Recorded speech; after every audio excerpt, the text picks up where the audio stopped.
Drink 2 cups of water and you get a surge of the adrenal hormone noradrenaline in your bloodstream, as if you just smoked a few cigarettes or downed a few cups of coffee, which boosts your metabolic rate up to 30% within an hour, which, when put to the test, in randomized controlled trials appeared to accelerate weight loss by 44%, certainly making it the safest, simplest, and cheapest way to boost your metabolism.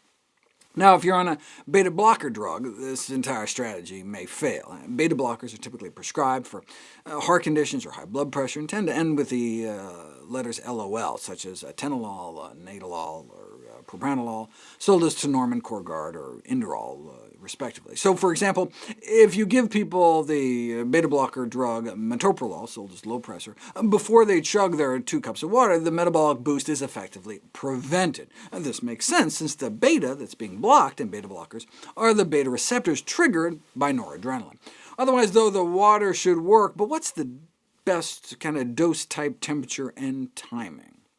Just a single cup may be sufficient to rev up the noradrenaline nerves, but additional benefit is seen at 2 or more cups. Caution, one should never drink more than 3 cups in an hour, though, since that starts to exceed the amount of fluid your kidneys can handle. If you have heart or kidney failure, your physician may not want you drinking extra water at all, but even with healthy kidneys, any more than 3 cups of water an hour can start to critically dilute the electrolytes in your brain, with potentially critical consequences. In How Not to Diet, I talk about the first patient I ever killed in a hospital as an intern. I was a guy who drunk himself to death with water. He suffered from a neurological condition that causes pathological thirst. I knew enough to order his liquids be restricted and to have his sink shut off, but didn't think to turn off his toilet. Anyways, does it have to be plain, straight water? It shouldn't seem to matter, right? I mean, water is water, whether flavored or sweetened in some diet drink, but it does matter. When trying to prevent fainting before blood donation, something like juice doesn't work as well as plain water. When trying to keep people from getting dizzy when they stand up, water works, but the same amount of water with salt added doesn't. What's going on?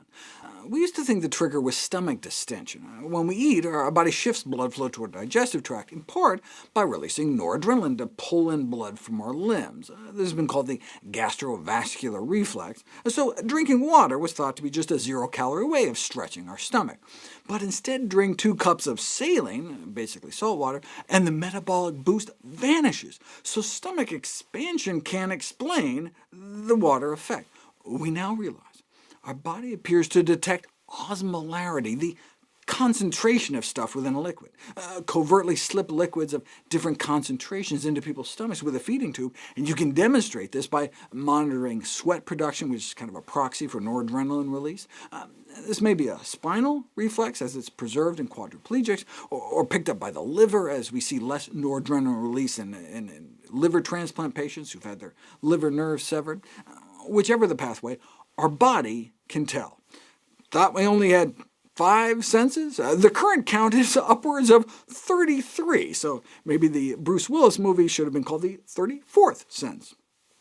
In my Daily Dozen recommendation, I rank certain teas as among the healthiest beverages. After all, they have all the water of water with an antioxidant bonus, but from a weight loss perspective, plain water may have an edge. That may explain the study showing overweight and obese individuals randomized to replace diet beverages with water lost significantly more weight.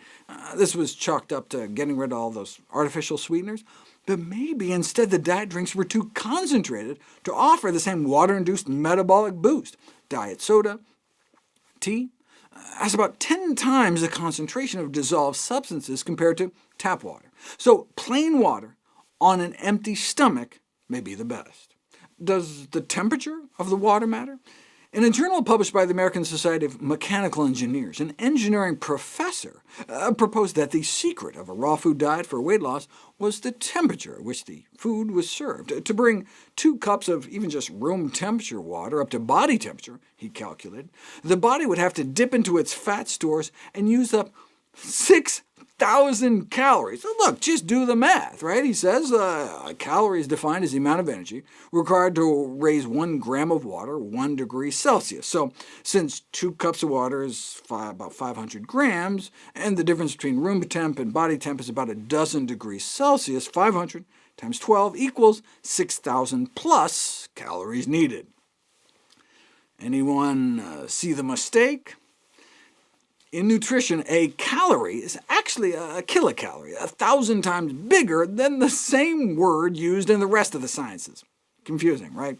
Still, I'm shocked the paper was even published. So, drinking 2 cups of room temperature water actually only takes 6 calories to warm up, not 6,000.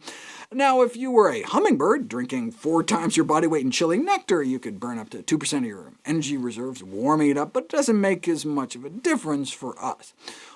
What about really cold water, though? A letter called The Ice Diet was published in the Annals of Internal Medicine, estimated that eating about a quart of ice, like a really, really big snow cone with no syrup, could rob our body of more than 150 calories, the same amount of energy as the calorie expenditure in running 1 mile. It's not like you directly burn fat to warm up the water, though. I mean, what your body does is just corrals more of the waste heat you normally give off by constricting blood flow to your skin.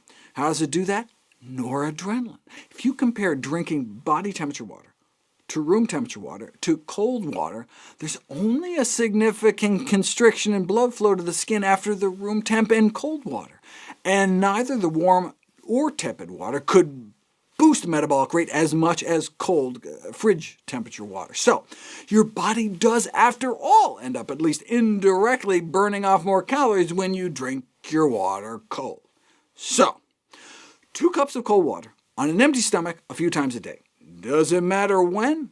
Yes. Watch my evidence-based weight loss lecture to see how you can add the benefit of negative calorie preloading by drinking that water right before your meals.